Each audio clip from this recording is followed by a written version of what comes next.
And I affectionately refer to this space as La La Land.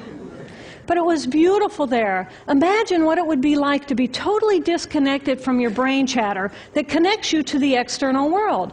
So here I am in this space, and my job and any stress related to my job, it was gone. And I felt lighter in my body. And imagine all of the relationships in the external world and any stressors related to any of those, they were gone. And I felt this sense of peacefulness. And imagine what it would feel like to lose 37 years of emotional baggage.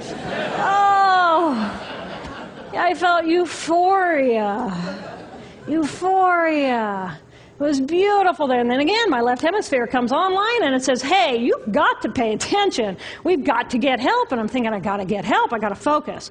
So I get out of the shower and I'm mechanically dressed and I'm walking around my apartment and I'm thinking, I got to get to work. I got to get to work. Can I drive? Can I drive? And in that moment, my right arm went totally paralyzed by my side.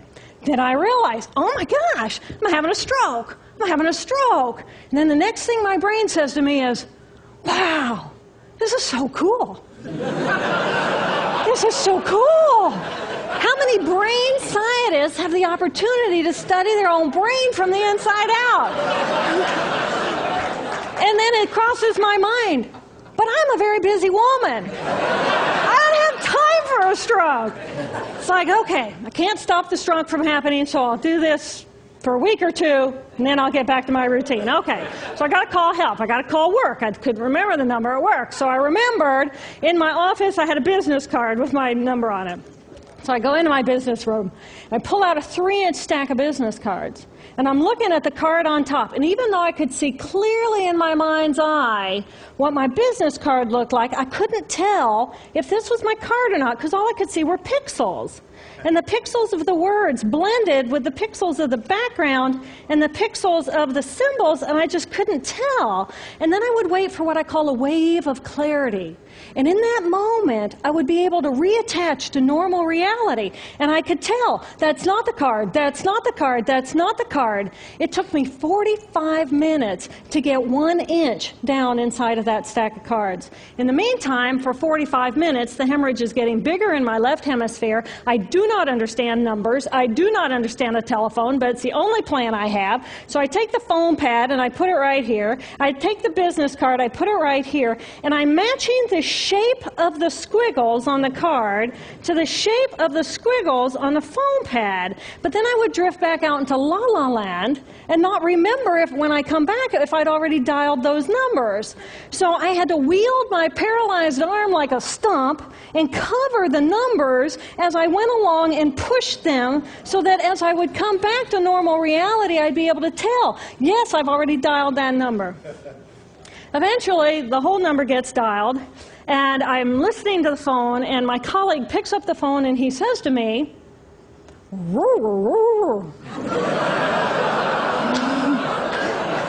I think to myself, oh my gosh, he sounds like a golden retriever. And so I say to him, clear in my mind, I say to him, this is Jill, I need help. And what comes out of my voice is, and I think, oh my gosh, I sound like a golden retriever. So I didn't know that I couldn't speak or understand language until I tried. So he recognizes that I need help, and he gets me help. And a little while later, I'm riding in an ambulance from one hospital across Boston to Mass General Hospital. And I curl up into a little fetal ball. And just like a balloon, with the last bit of air just right out of the balloon, I just felt my energy lift, and I felt my spirit surrender. And in that moment, I knew that I was no longer the choreographer of my life, and either the doctors rescue my body and give me a second chance at life, or this was perhaps my moment of transition. When I woke later that afternoon, I was shocked to discover that I was still alive. When I felt my spirit surrender, I said goodbye to my life, and my mind was now suspended between two very opposite planes of reality. Stimulation coming in through my sensory systems felt like pure pain.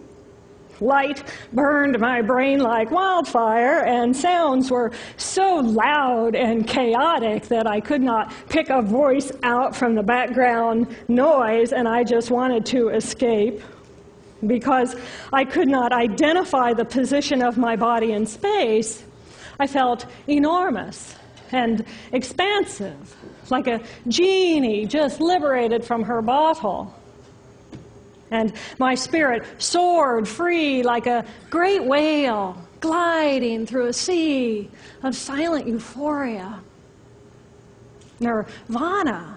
I found nirvana. And I remember thinking there's no way I would ever be able to squeeze the enormousness of myself back inside this tiny little body.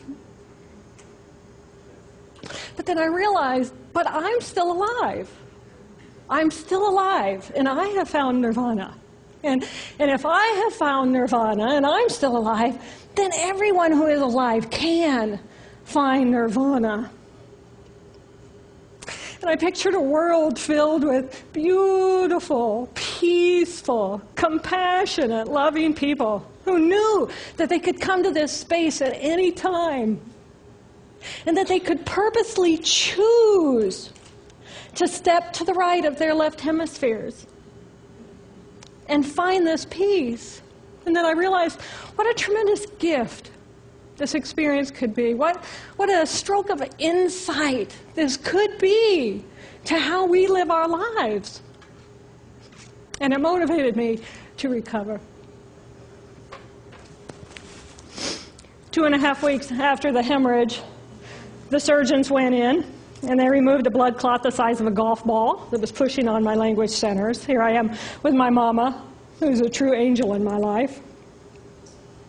It took me 8 years to completely recover.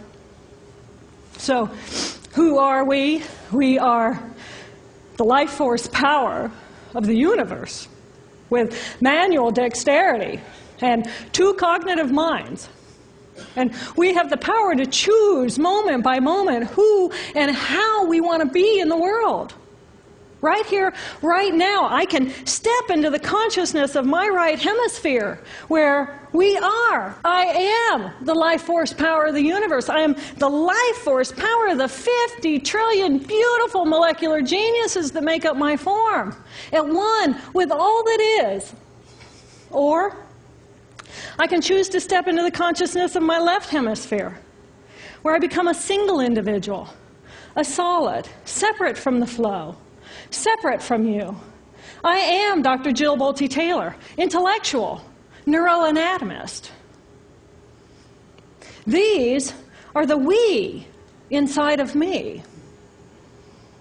Which would you choose? Which do you choose? And when? I believe that the more time we spend choosing to run the deep inner peace circuitry of our right hemispheres, the more peace we will project into the world, and the more peaceful our planet will be. And I thought that was an idea worth spreading. Thanks.